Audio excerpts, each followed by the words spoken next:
ম্যাডামের কালকে থেকে ইচ্ছে ছিল যে আজকে একটু মন্দিরে আসবে পুজো দিতে, তো সকাল সকাল চলে এসছে ম্যাডাম রেডি ফেডি হয়ে পুজো দিতে। এবার ডাকাতি কালীবাড়ি। আমি হব বলে চরণ দাসী, হব বলে চরণ দাসী, ওটা হয় না কপাল গুনে, ওটা হয় না কপাল গুনে।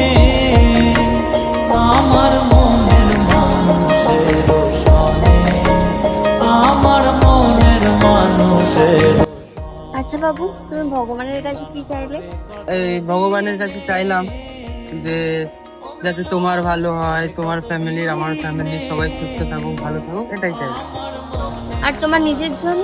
আর নিজের জন্য কি চাইবো? ভগবান তো তোমাকে পাঠিয়েছে আমার কাছে, আমার সব ভালো খারাপ তো তুমি চাইবে।